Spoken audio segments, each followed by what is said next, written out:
Alors ici, je vous ai demandé de calculer le BFR en jours de chiffre d'affaires.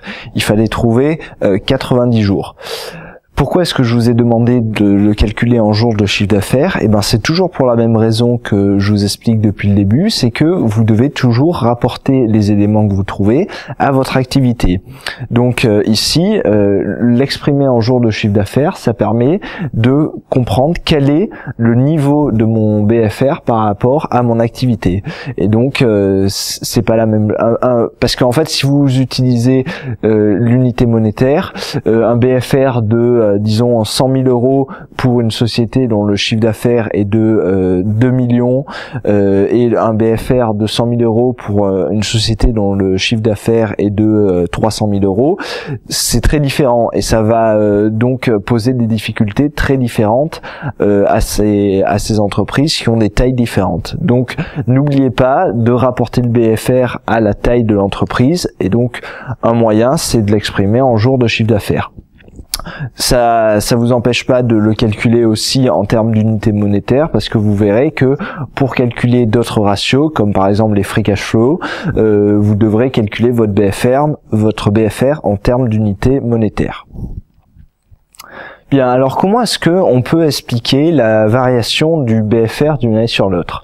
Alors déjà, il y a l'activité, ça je vous l'ai déjà expliqué, quand l'activité augmente, le BFR augmente ou diminue selon s'il est positif ou négatif, mais il y a d'autres explications qui peuvent expliquer la variation du BFR indépendamment de l'activité. Quand on réanalyse la formule du BFR, on voit que il est en positif ici au niveau des créances clients. Ça représente en fait mon rapport de force avec mes clients, c'est-à-dire est-ce que je peux exiger d'eux qu'ils me payent rapidement.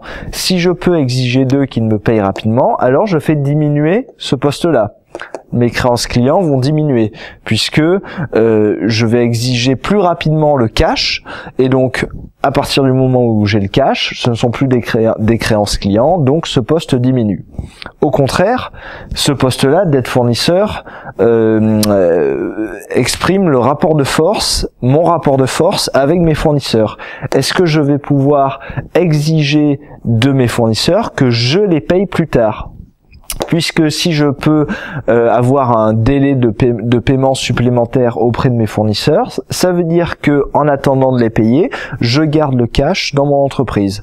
Donc, ce poste-là exprime le rapport de force envers mes fournisseurs.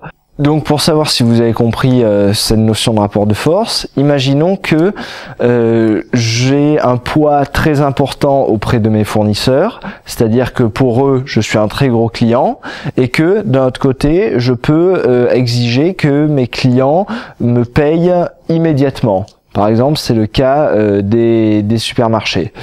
Est-ce que à ce moment-là je vais avoir un BFR positif ou négatif, fort ou faible? À vous de me le dire.